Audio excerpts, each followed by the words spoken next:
the base, the most important government system. Also, all the government system, the state has kind of legal framework that is constitution. Every nation, every state has the constitution.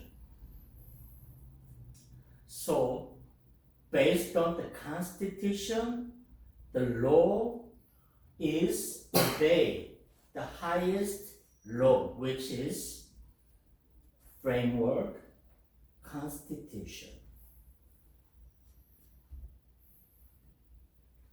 Okay, also political organization like political parties, right? Republican, Democrats, those are all political parties. Also, we have a system to elect someone who work for the government, right? So we vote. Somebody represent a group of people, right? So that is voting system. Every democratic country has those kind of voting system. All right, and then also we like to review what the sovereignty means. Okay, sovereignty is the highest, the most powerful, ultimate authority. Okay, so let's show.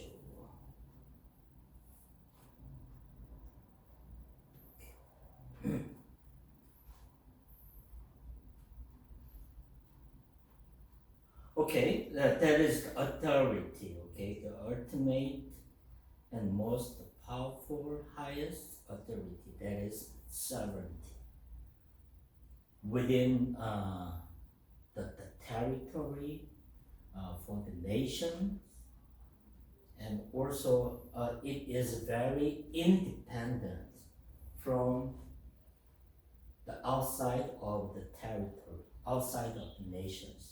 So sovereignty means Korea has sovereignty.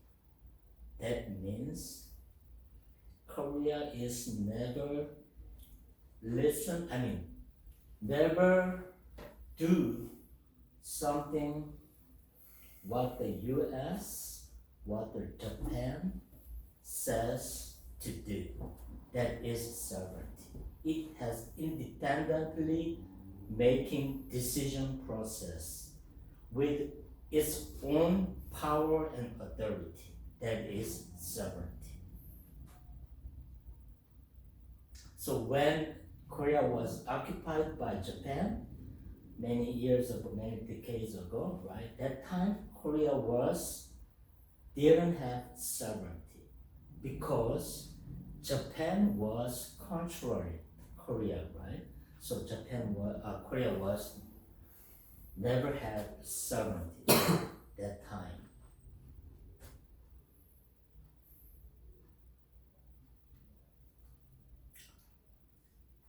Okay, and then we talked about that. Okay, definition we did.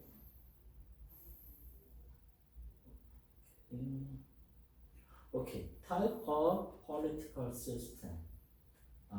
Most capitalist country, most social democratic country, they have democratic system. Okay, that means all the power is coming from citizen. All the power is coming from the people, not from one person or some elite group of people. That is democracy. Autocracy means the power is concentrated to just one people or group of people. We can call the monarch, 독재국가, something like that. That is autocracy. Also, another system, more defined word of democracy is, I think, federalism. Federalism is the system. It practices the democracy. Okay, so all the government should practice by federalism, which means power is given to the government from the people. Okay, so all the power was coming from the people and citizen, and then only the government has power to practice the law. Okay, that is federal.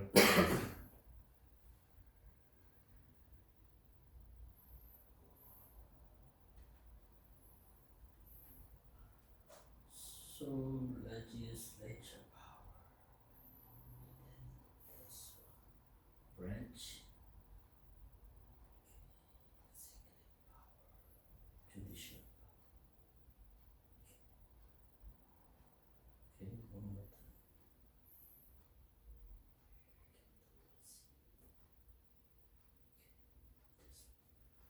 Okay, the most country has three branch of power, which is first executive power.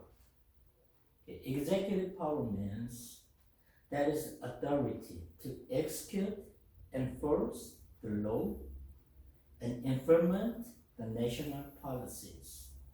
So power is exercised by executive branch. Power is always coming from the citizen. The practicing the power and law means they just work for the people, common good. That is exercising the executive power. Okay, so which includes, the executive power means a branch has president, right? Most country has president and prime minister, right? Like England and Japan. Also, executive branch ensures that the law is made by legislature branch. Law was made by Congress, okay? By the law made by Congress and executive branch, they practice that law for the people and for the states. Also, the executive branch is responsible for all the process and then all the administration of the government.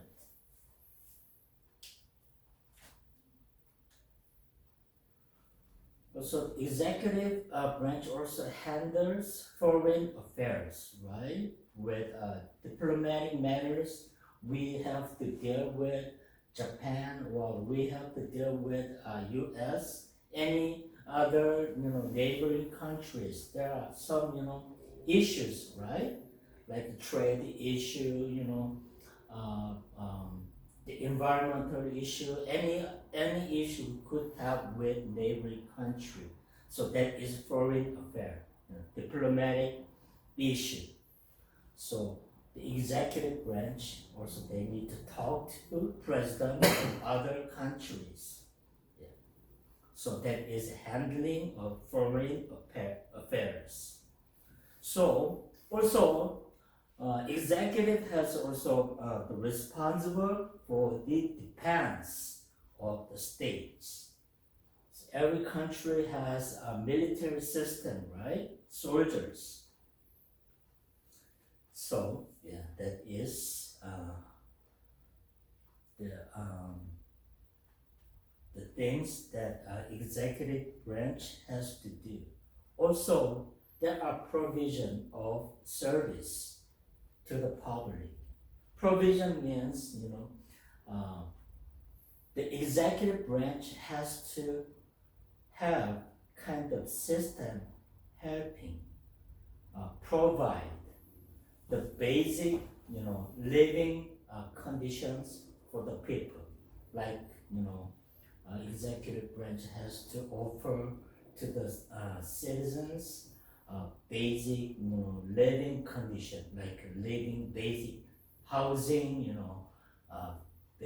basic food systems that is provided for the people, and like in any other countries, like medical systems, education systems, that is all about what executive branch has to do.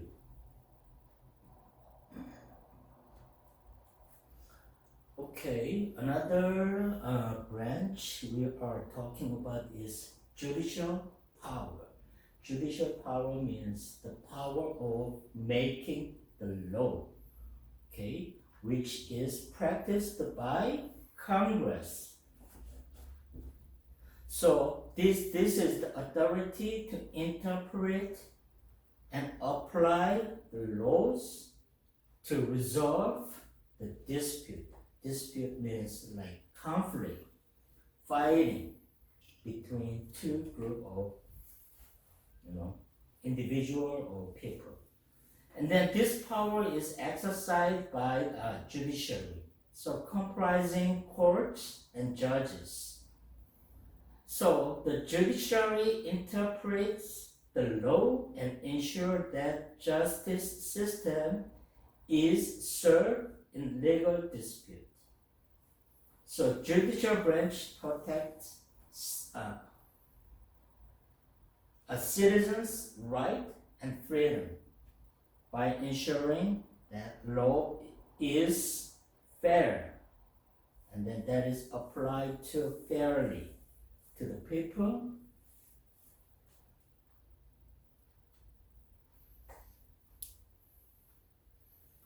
Okay, three branches of power.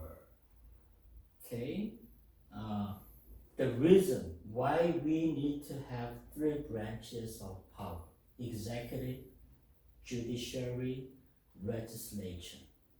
That is because of separation of power. If, for example, one branch has the most power, maybe there might be chance to abuse the power of that is given from the citizens. That's why we make a separation of power in three branches in modern the democratic states. So it is prevention, the reason why we need three branch of power. It is prevention of power abuse. So each branch has equally, mostly same power. So what they do is they check if other branches is doing wrong for the people, that is checking. And then the balance means, they have always, this almost the same power to, hold, to stop other branch is doing something bad, which means, abusing the power for the people. So that is balancing and checks. So preventing any branch from becoming too much powerful, right? Too much powerful. Also, that is guarantee of democracy and freedom. By dividing power, the system ensures the protection of citizens' rights and liberties. So that is reducing the risk of dictatorship. Dictatorship, in other words, 독재국가 or training. Training means more dictatorship. Okay. In history in Korea, President Park Chung-hee, when he was ruled South Korea, we call dictatorship, 독재국가. Training means more dictatorship. More dictatorship means practiced in North Korea with violence, more violence. That is the training. In other words, it is more serious dictatorship with too much violence for the people.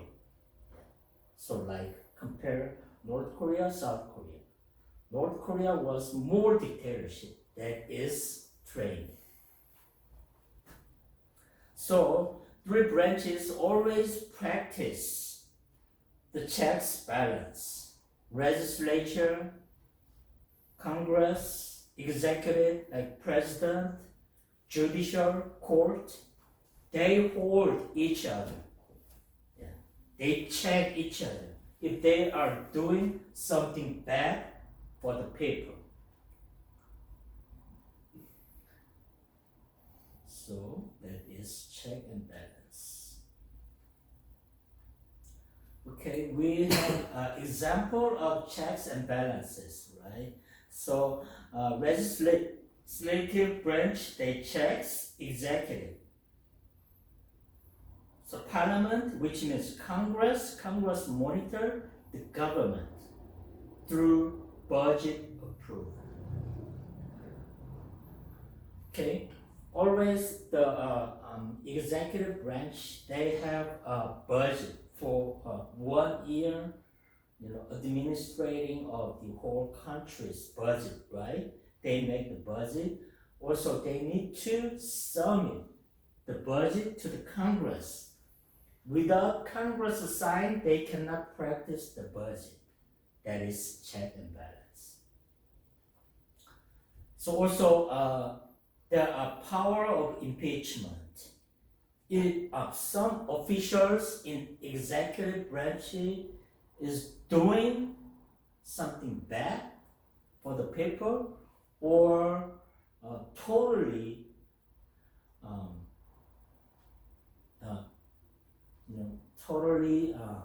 disobeying the constitutional law, so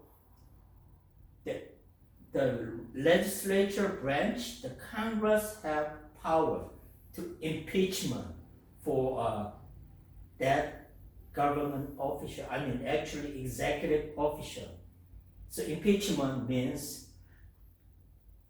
Congress has power to make some executive official resign. Yeah. So the Congress has voted to resign the executive officials. That is impeachment. Also, executive branch checks legislative too. The president can veto.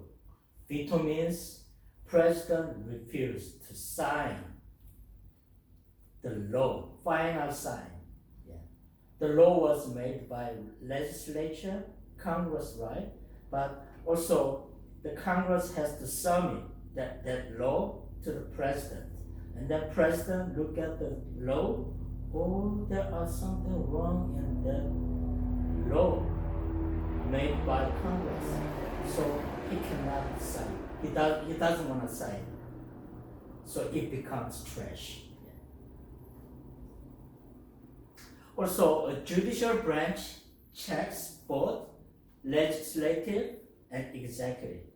So court, they can review the laws to ensure they are constitutional, right? And they can assess whether executive actions are legal or not.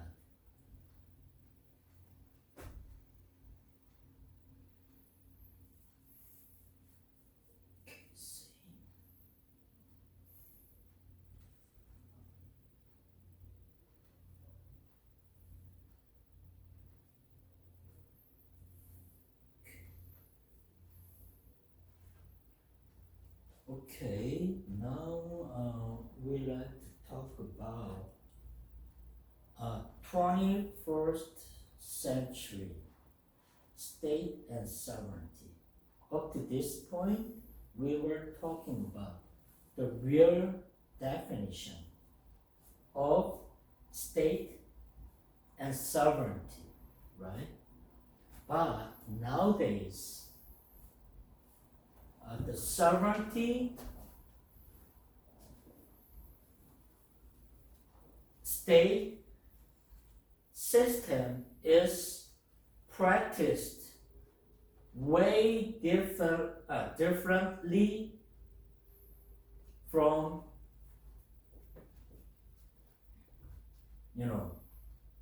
before it was meant to made.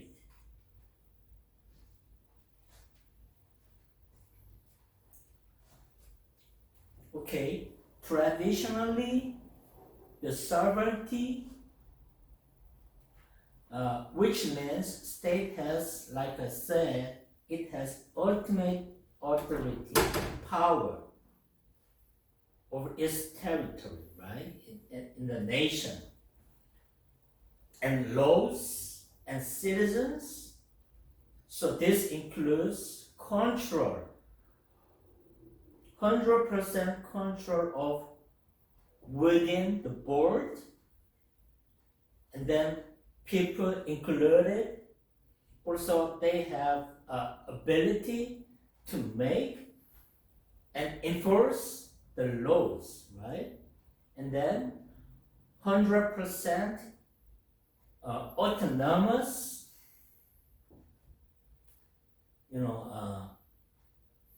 independent to deal with some neighboring countries and making relationship with other countries. But nowadays, many things have changed. Nowadays, the sovereignty is practiced way different from before. Okay, let me use restroom quickly.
chapter 6. Chapter 6.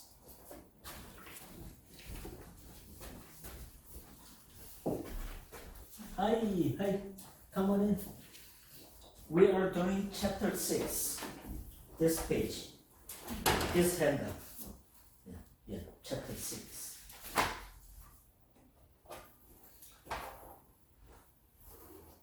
So nowadays, the sovereignty is practiced way different from before. It was meant to be made.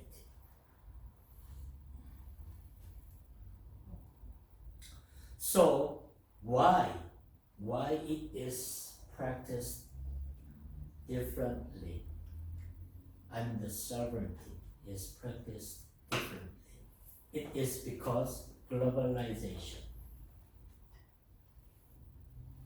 Okay, the definition of globalization means connected countries. More closely we do trade, right? We sell, we import, export all the goods to other countries. So more trade, right? More import, more export. That's why we have to deal with all the countries on the globe. That is globalization. Also, we do many development of communication, right? Long time ago, we have to, if you want to deliver a message, individual has to carry the letter to deliver to somebody, right? But the civilization changed. Technology has, developed. So we invented telephone. We invented internet. So nowadays, more people can communicate each other more easily. That is making more globalization. So also migration. Migration means, some people leave their own country to go other country, live there, right? Many, people doing those things nowadays. That is migration. Many Koreans live in US. Many Chinese people live in the US. Yes. Originally, I was born in Korea, but I took the airplane and then, yes, that is migration. Also, we also have kind of challenges. The challenge is not only for one country's problem, like challenges like climate change, right? Is it on Korea's problem? No, everybody's problem, right? So that is also shared challenges. That's why we are living on the more globalized world. And then this interdependence means we depend on each other. Complex connectivity. We are connected to Japan, we are connected to China, US, and any countries in Europe, right? Also, in the point of the China's point of view, China has to deal with North Korea. China has to deal with Russia. Also, China has to deal with South Korea, Japan. Everybody has different needs. So that is interdependent. So, so that can be sometimes limit the state sovereignty.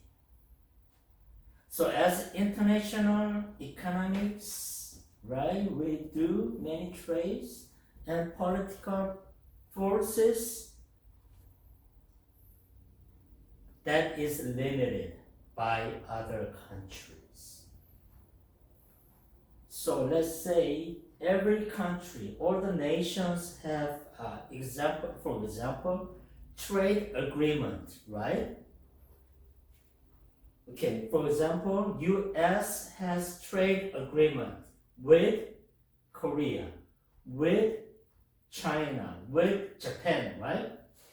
When China sells some product to US, they need to pay the tax. Yeah. That is trade agreement. Also, there are many different, a big corporation like Toyota, like Google, right? Like Amazon.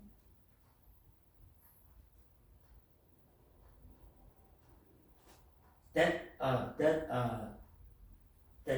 entrepreneur business has not only one place to practice their business, right? They selling products or they sell the systems, ideas. Google sells ideas to other countries. Other people in other country, they pay to have the service of Google, right? Something like that. So that's why that affects globalization more rapidly. And then also we also have global financial institution, like, have you guys heard of IMF, right? Many, yeah, that is global financial institution that affects a particular country's economy too. Okay, let's watch one video about globalization.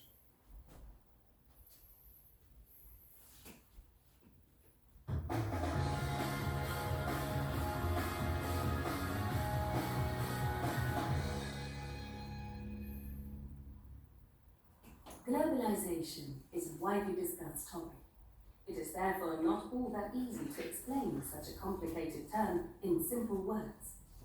Let's start from the beginning with a background to globalization. Advances in technology, such as mobile phones, aeroplanes, telephones, and the internet, have made the growth of transport and communication networks possible.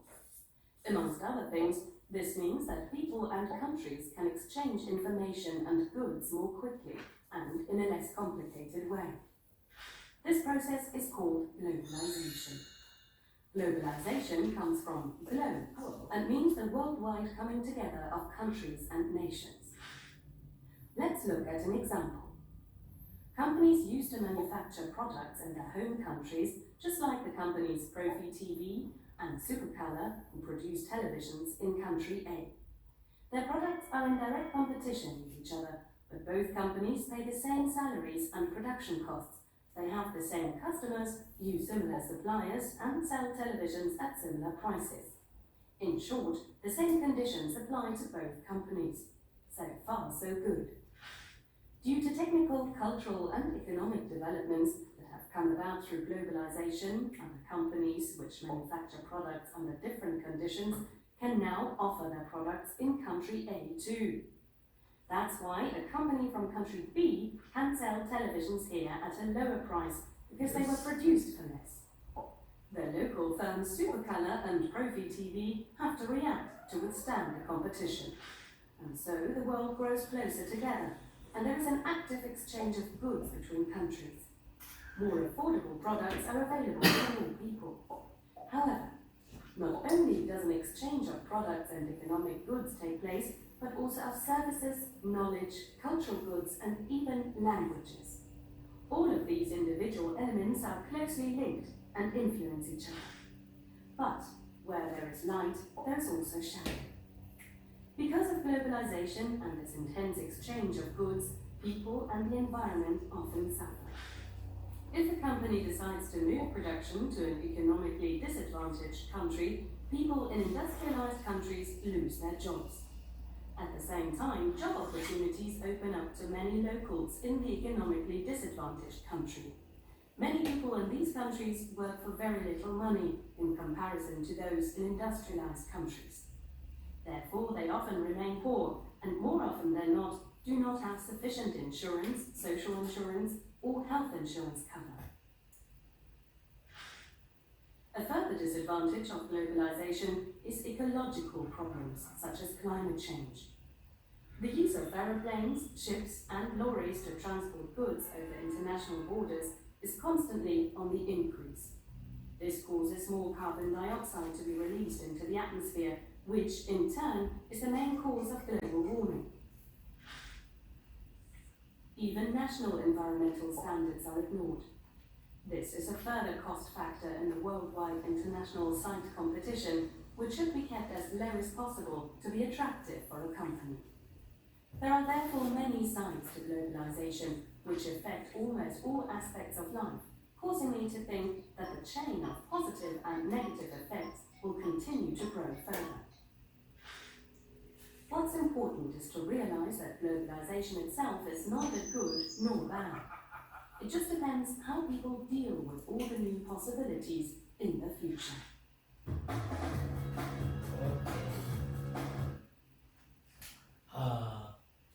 Like I said, globalization means by the development of the communications, telephone, airplane, internet. Everybody is connected nowadays, and then the development of economy, right? Every country trade good with each others, right?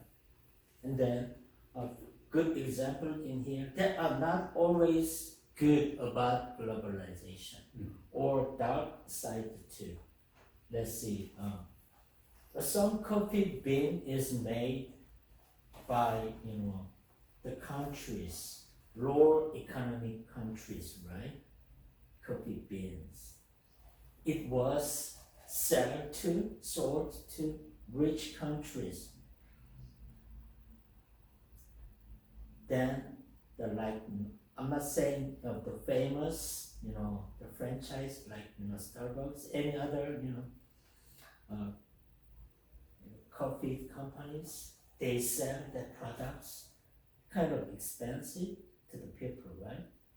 They collect the source from poor country very cheap. It is kind of cheap, exploiting. Yeah. Then sell it. Also, another example might be like Apple. Apple is now assembled in China, right? Okay. Traditionally, Apple product is the most important, expensive computer, right? But the Apple needs to make profit too, big profit too. So when they make Apple computer in the US, the labor cost is too much. So they cannot make big profit, right? So with the same price, same selling price, they have idea, okay, let's assemble Apple computer in China with low cost of labor. Then, so they can make more profit, Apple. But the problem is, people in the US, they lose their job, right? And then in the other side, China is good because they can have more people work in the company, right? So China economy is grow, and then other side, U.S. economy is becoming low. Okay, that is kind of. I'm not saying it is bad, okay, or good. So at the end of this video, it says control and balance relations with other countries. That is also important. How we can deal with the difference or dark side of globalization. That is more important. Judgmentally, like globalization is bad or globalization is good. Nothing like this. Always good aspect or bad aspect too together with globalization. But the important thing is how we have to deal with the bad aspect of globalization. That is more important.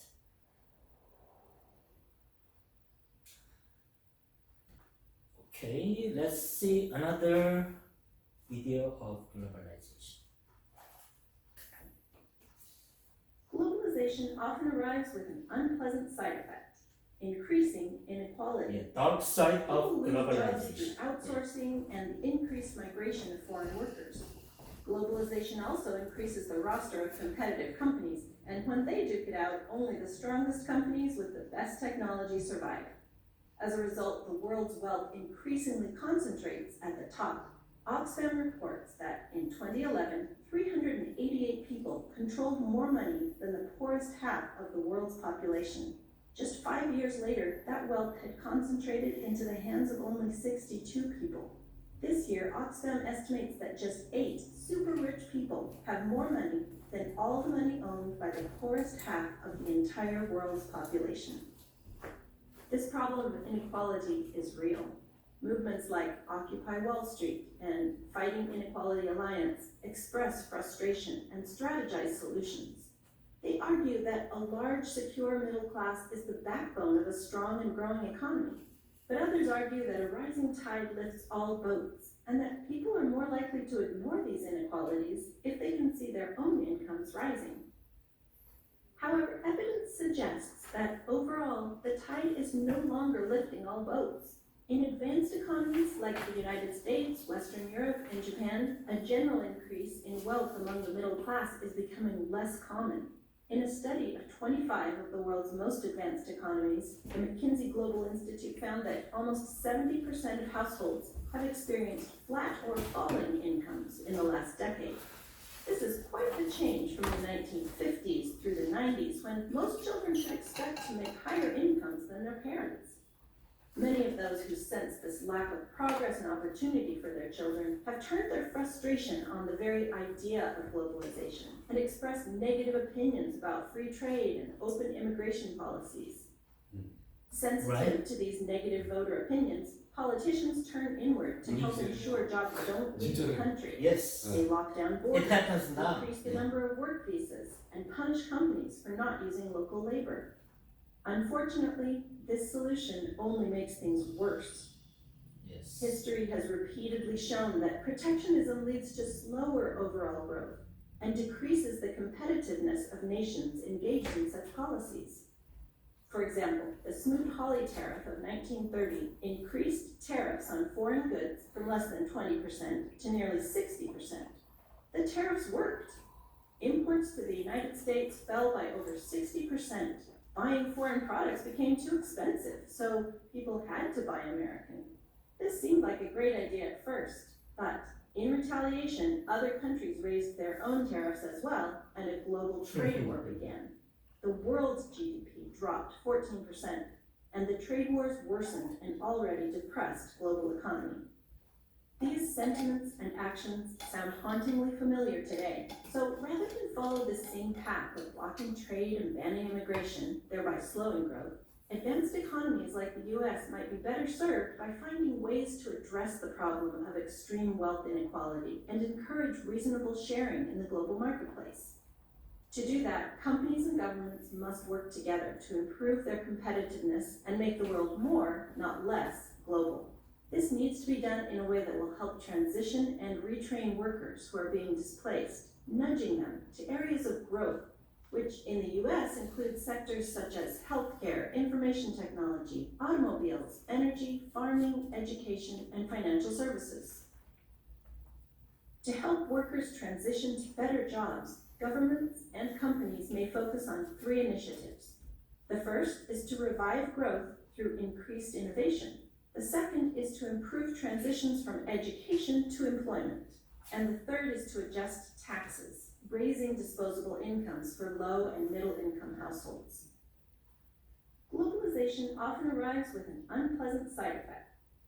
Okay, there are, first, globalization is, first, they benefits to many countries. Also, it has dark side of globalization, right? Because trade between different economic, levels, right? Some higher economic, the country has always gets benefit, because they can use labor, low cost labor in low economic countries, right? But instantly, the low economic country, they can say yes. Anyway, we get more job because US, clothes was made in some Asian country, right? Because they can hire more people in that area and then make money. But all the profit goes to unfairly to the company. Like I said before, it has rich people gets more richer by globalization. Poor people gets more poor by global. That's the dark side of globalization. Okay. Also, I'm gonna show you just a little different of it was this slide. Globalization. The globalization, because now we are talking about globalization because the sovereignty is not 100% independently practiced by its own country, because we are all related. We trade with other countries, right?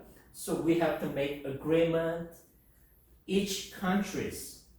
So the sovereignty is limited. Okay, the one good example of this one: human rights, humanitarian interventions. In history, 1990s, there were big civil war. Have you guys heard of Yugoslavia? 1990s. Okay, when the Federation of the Soviet Union was collapsed, right? Yeah. And at that time, many Eastern European countries they got independence from Soviet. Then there are problem arose. Ethnic conflict. Because that time, Yugoslavia was one country when the Soviet Union was strong. But when Soviet was collapsed,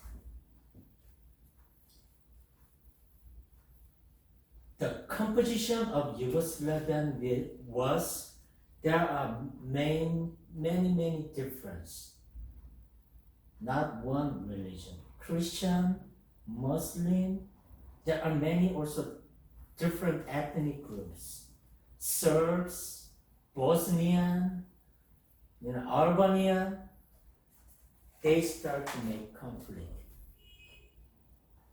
Just almost 30 years ago, in the Europe, hundreds, thousands of people died by ethnic cleansing.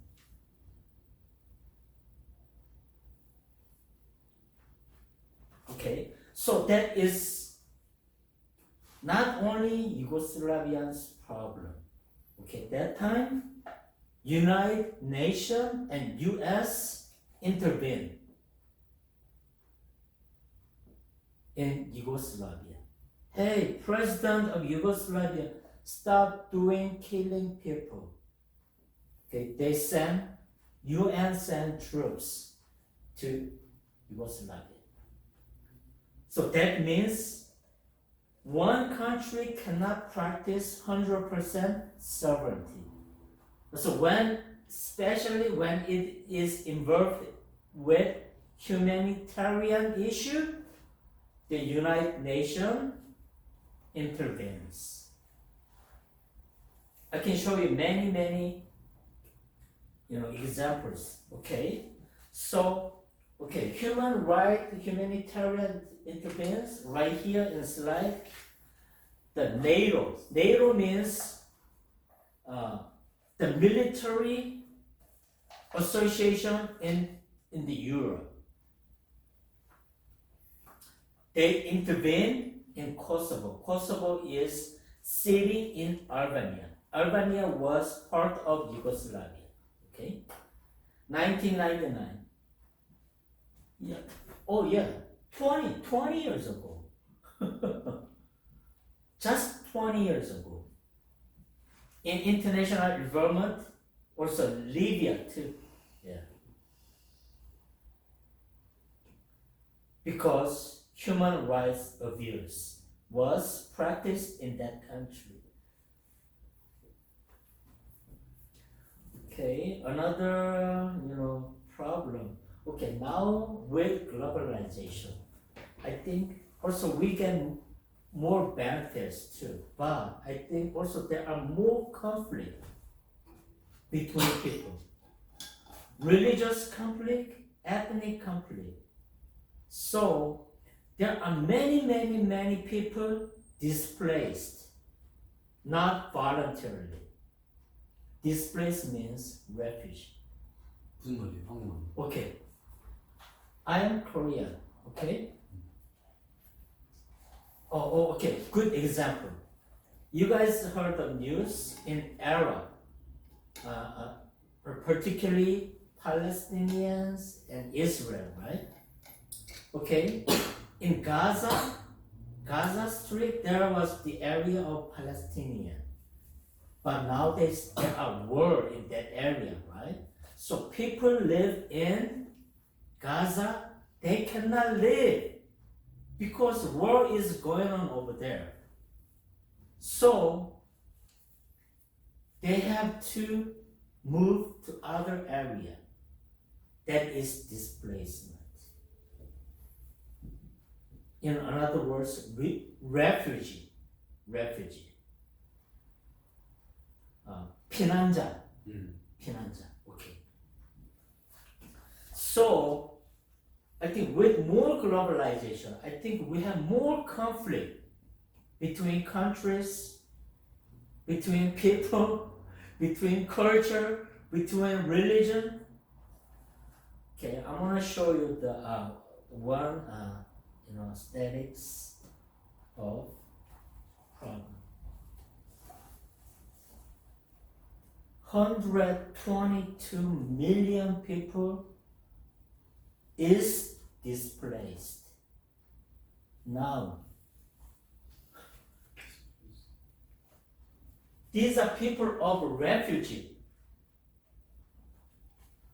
They cannot live their own country because religion conflict, because of ethnic conflict, because economic problem.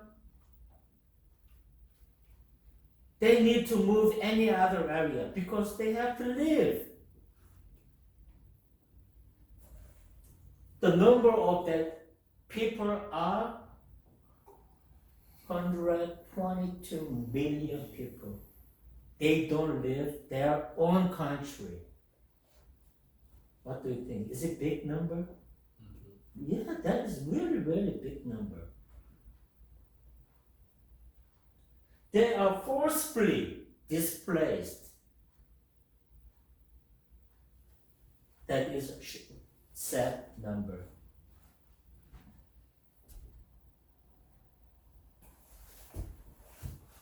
Okay, also I can see, okay, these are numbers too, especially 5.8 million people need international protection too, like Palestinian, they need protection, right? And then also Ukraine, yes. And then I'll show you another number.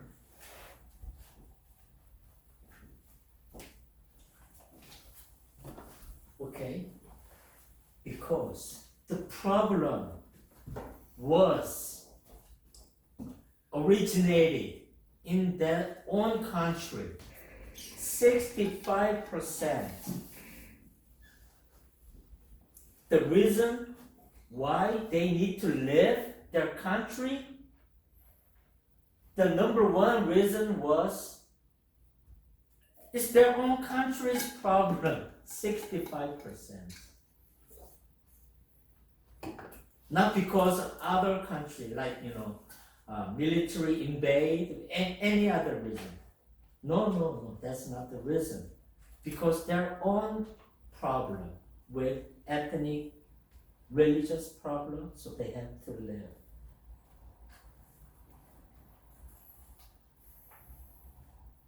Okay, here I show you 32% of refugee live in some other country. Do you guys know any other country? There are many Arab refugees in European country. The most refugee stays in what country? This is question in Europe. France? Turkey. Okay. Iran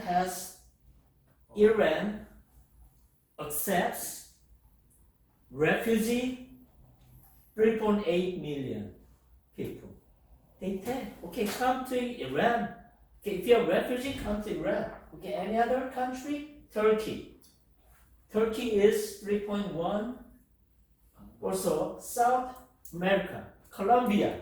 Okay, you have problem with your country? Okay, come to Colombia. Germany 2.7. Yes. Uganda 1.7. US not many. Japan not many. Korea maybe no. China maybe no. France just a little. Spain maybe no. Portugal no. What do you think? Is this fair? Okay, you see, other than Germany, other country has good economy. What do you think? Only Germany has good economy, right? In the list. Interesting fact. Why US has the biggest money in the world? Why they don't take more refugees? You can question, right? But US, they don't want to take many.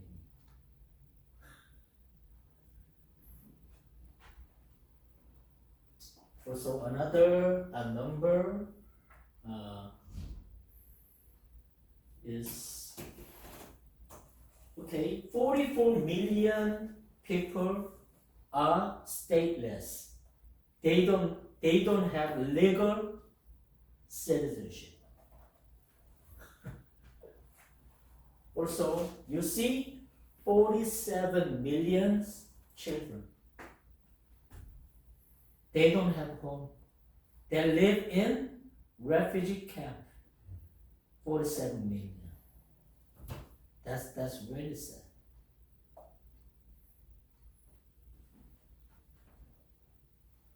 So some people say, well, that's not my problem. But I don't think so. That's our problem. That's my problem.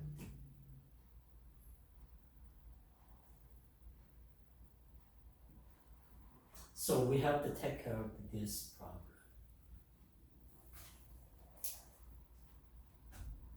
Okay, I want to show you one video about refugee. 레퓨지는 거의 장점이 없을 것 같은데.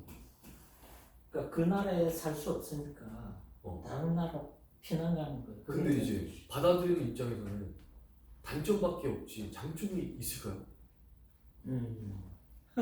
궁금해서 물어보는 거예요. 저는 잘 Okay, 모르겠어요. let's see. 나오겠나?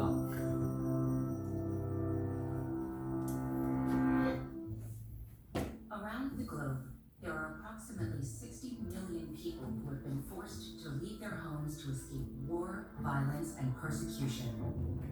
The majority of them have become internally displaced persons, which means they have fled their homes but are still within their own countries. Others have crossed a border and sought shelter outside of their own countries. They are commonly referred to as refugees. But what exactly does that term mean? The world has known refugees for millennia, but the modern definition was drafted in the UN's 1951 Convention relating to the status of refugees in response to mass persecutions and displacements of the Second World War. It defines a refugee as someone who is outside their country of nationality and is unable to return to their home country because of well-founded fears of being persecuted. That persecution may be due to their race, religion, nationality, membership in a particular social group, or political opinion, and is often related to war and violence. Today, roughly half the world's refugees are children, some of them unaccompanied by an adult, a situation that makes them especially vulnerable to child labor or sexual exploitation. Each refugee's story is different, and many must undergo dangerous journeys with uncertain outcomes. But before we get to what their journeys involve, let's clear one thing up. There's a lot of confusion regarding the difference between the terms migrant and refugee. Migrants usually refers to people who leave their country for reasons not related to persecution, such as searching for better economic opportunities or leaving drought. You understand, right? Migrant. Same with refugee, but only one difference is voluntarily, involuntarily. Immigrants, they want opportunity, good opportunity in China, good opportunity in the US, right? So that's why they decide to leave other country. That is migrant. In areas in search of better circumstances. There are many people around the world who have been displaced because of natural disasters, food insecurities, and other hardships. But international law, rightly or wrongly, only recognizes those fleeing conflict and violence as refugees. That is also a problem. International community, UN is recognized only refugee is because of violence. But what do you think? Really, really poor economy. South America. They, on the news, you guys see the caravans, right? They are traveling to US border to have better opportunity. I think there are refugees too, you know. In South America, the gang violence, economy is too low, you know, they cannot live, they cannot raise their children, right? I think they should be also, you know, recognized as a refugee, but international, UN? No, you guys not refugee. Only violence. I think that's not, right. So what happens when someone flees their country? Most refugee journeys are long and perilous, with limited access to shelter, water, or food. Since the departure can be sudden and unexpected, belongings might be left behind, and people who are evading conflict often do not have the required documents like visas to board airplanes and legally enter other countries. Financial and political factors can also prevent them from traveling by standard routes. This means they can usually only travel by land or sea and may need to entrust their lives to smugglers to help them cross borders. Whereas some people seek safety with their Okay, for example, many South American people, they need to cross Amazon, that area, right? So they have to pay to the guidance, many dollars. families, others attempt passage alone and leave their loved ones behind with the hopes of being reunited later. This separation can be traumatic and unbearably long. While more than half the world's refugees are in cities, sometimes the first stop for a person fleeing conflict is a refugee camp, usually run by the United Nations Refugee Agency or local governments. Refugee camps are intended to be temporary structures, offering short-term shelter until inhabitants can safely return home, be integrated to the host country, or resettle in another country. But resettlement and long-term integration options are often limited. So many refugees are left with no choice but to remain in camps for years and sometimes even decades. Once in a new country, the first legal step for a displaced person is to apply for asylum. At this point, they are an asylum seeker and not officially recognized as a refugee until the application has been accepted. While countries by and large agree on one definition of refugee, every host country is responsible for examining all requests for asylum and deciding whether applicants can be granted the status of refugee. Different countries' guidelines can vary substantially. Host countries have several duties towards people they have recognized as refugees, like the guarantee of a minimum standard of treatment and non-discrimination.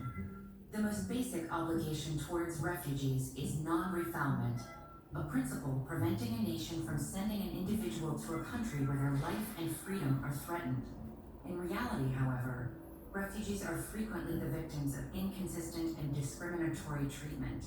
They are increasingly obliged to rebuild their lives in the face of xenophobia and racism, and all too often they aren't permitted to enter the workforce and are fully dependent on humanitarian aid.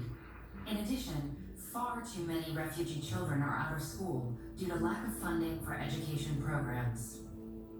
If you go back in your own family... Yeah, I think that is the most big problem.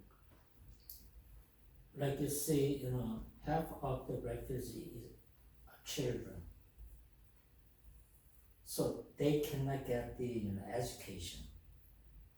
They have to travel, right? To find the final, living space, right? Like, most, let's say, Arab refugee, mostly they want to live in the US, Germany, maybe France. Those countries are their final destination, but they cannot go directly to France, to Germany. Okay, this is the process. They have to be entitled. They have to be qualified to be refugee too. They should be recognized, the hosting country. Okay, I'm Arab, live in any Syria and like Iraq, right? So I live that country and I entered to Turkey as a refugee. But you are not refugee until recognized Turkish government. What do you think? So first, the country you enter, you have to be recognized officially. Then you have entitled a right to advance next steps.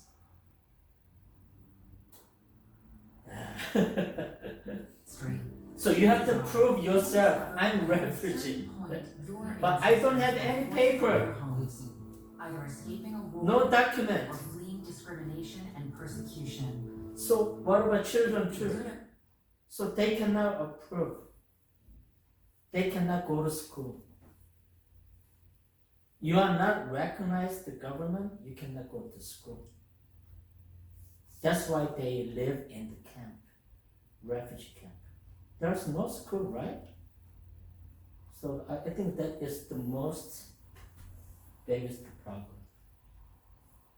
To remember their stories when we hear of refugees currently displaced, searching for a new home. So I think, the best way that you can change your class is what? Education. That's number one way to change your class, right? But they don't have even, go to school so they can get the proper education.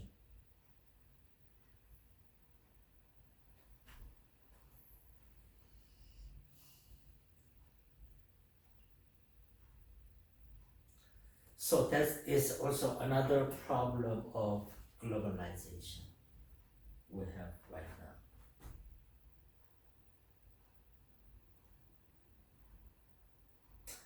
I think United Nations has to have more authority to intervene in other countries. There are still many people dying from the war, dying from the poverty, dying from any conflict between religious, ethnic conflict. But United Nations, from my perspective, I think they don't do nothing. They just watch. They don't do nothing.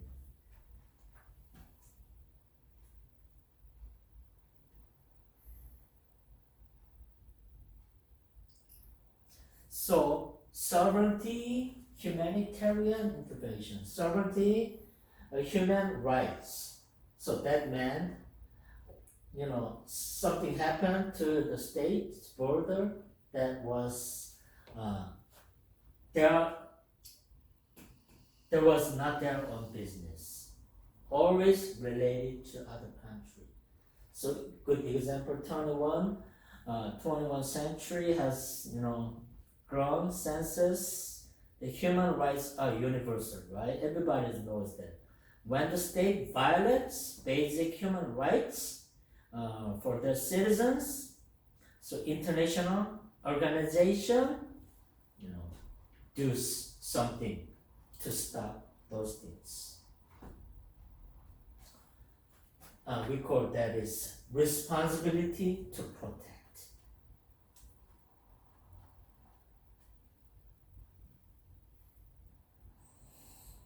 Also, another example was NATO intervened to Kosovo, 1999, and then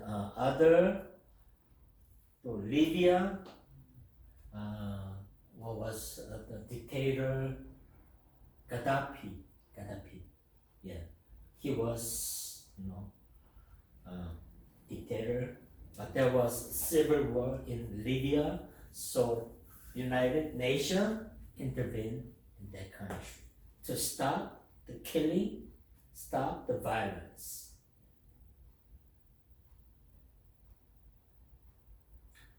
Okay, I'll show you another, video of conflict.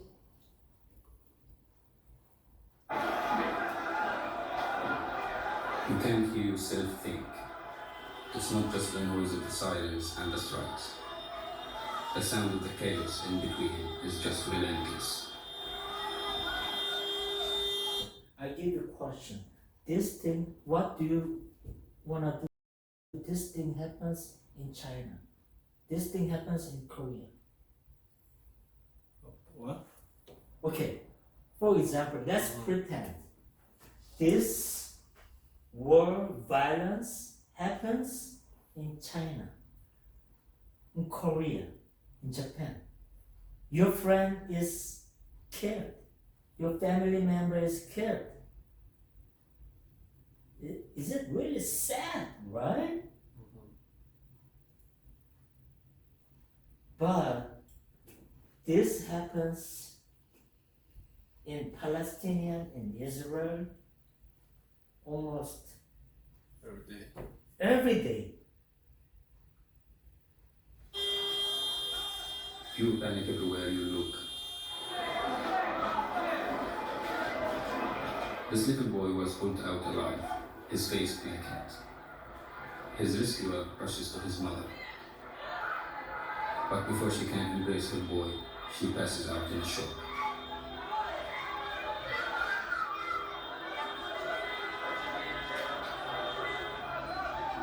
Any car becomes an ambulance. This woman is driven off before the bullet can be shot. We've been told to get out, but where do we go? And how do we get there? There are more than 2 million people living here. Almost half are children. Families are rushing, trying to make plans. Every second matters.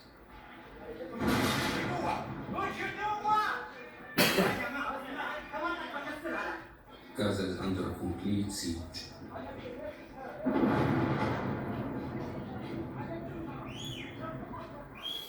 No water, no food, no electricity, and no escape. It's too hard. Some almost give up. But you can't stand still for long. Please, my family, they're just kids.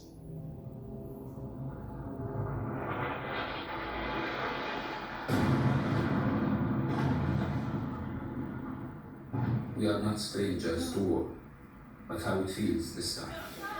It's hard to find the words. It feels like the world is collapsing. Many are confirmed dead, even more are missing. This woman cannot find her son. I haven't heard from him since Saturday. I haven't heard anything from him. Nothing. Here is the family, they're gathering all together, also in a place far away from the weapon.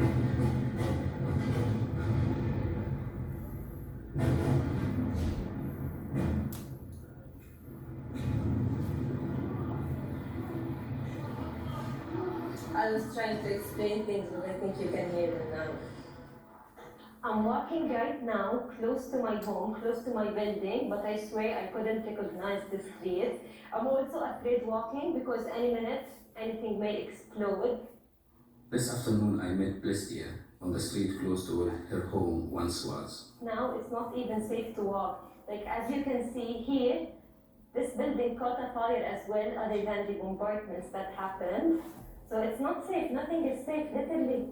Now nothing is recognizable. This is an ambulance. She's afraid of what's happening now and what might happen next. Yeah, personally, my personal story, the life, or whole time of my life, there were some friends, First, we were really close friends, but eventually he deceived me. He betrayed me with money. Okay, he borrowed big money, but he never pays. He refused. That time, it was like I wanna kill him, really. Not about all the money, because he betrayed the trust. Right? But I didn't kill him. That's the way we live in every day, right? Somebody, I think you guys have a kind of experience. You really hate somebody to kill, but you didn't kill, right? Then why we don't live everyday life peacefully? I don't kill anybody. I don't kill people. Then why they kill people like this? They are not protected by the law. Why don't we live everyday life peacefully? Because we have enough food. I think I'm gonna show you more story about Palestinian and Jews. They are all children of who? Abraham. Brotherly, same family, same race.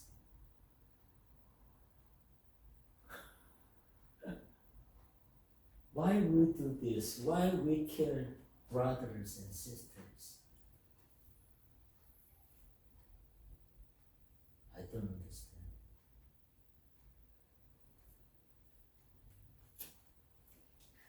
Okay, that's today's lecture.